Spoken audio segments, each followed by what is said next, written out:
everyone, my name is Harshita Jain and I'm currently an intern at Lexis and Company. Today I'm going to talk about judicial separation. So what is judicial separation? Either party to the marriage, whether solemnized before or after the commencement of the Hindu Marriage Act 1955, can come under section 10 of the act and file a petition for judicial separation. After a decree is passed in favor of the parties, they are not bound to cohabit with each other. Some matrimonial rights and obligation, however, continue to subsist. They cannot remarry during the period of separation. They are also at liberty to live separately from each other, and rights and obligations remain suspended during the period of separation. The grounds for judicial separation are same as that of divorce.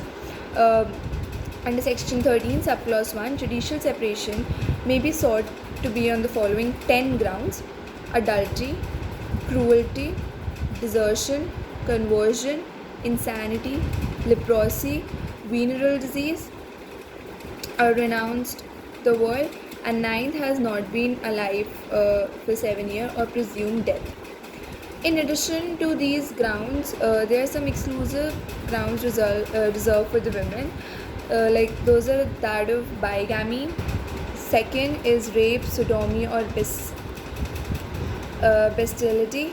Third is non-resumption of cohabitation after decree of order or maintenance. And fourth is an option of purity, repudiation of the marriage.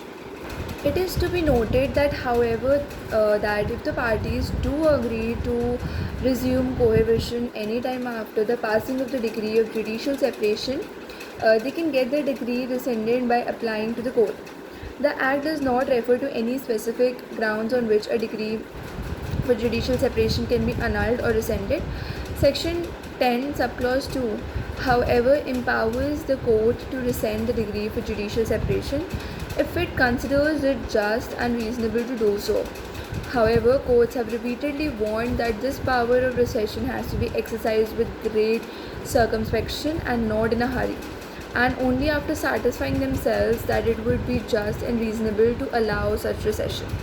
Now, question arises that are divorce and judicial separation the same thing? No, judicial separation and divorce are not the same thing. They are similar, but although the procedure of dealing defended and undefended proceedings for both judicial separation and divorce is similar, yet there are certain differences between them. Judicial separation does not terminate marriage, whereas in divorce the parties are no more husband and wife, and hence the marriage ends. Another question that arises: can maintenance be claimed by wife during the period of judicial separation?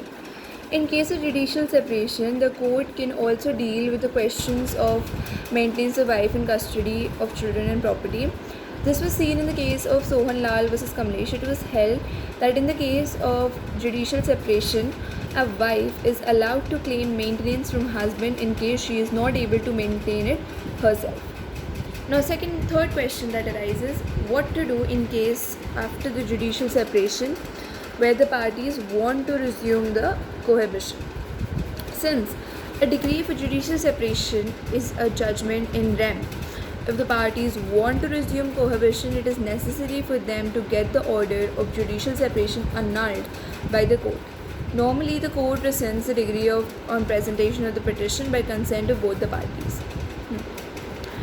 Now, what is the purpose of judicial separation? Like, we can say that it is a step prior to the divorce. If a marriage can be saved, why not give it a try? The purpose of judicial separation is to provide an opportunity to the parties to reconcile their differences.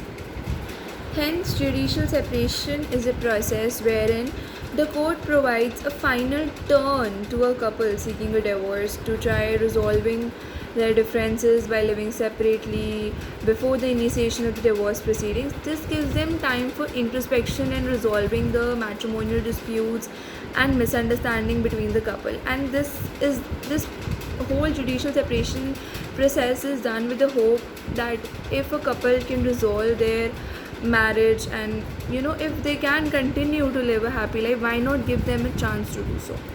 So that's all for today. If there are any questions, Do let me know, mention them in the comment box. I'll be happy to answer. Thank you.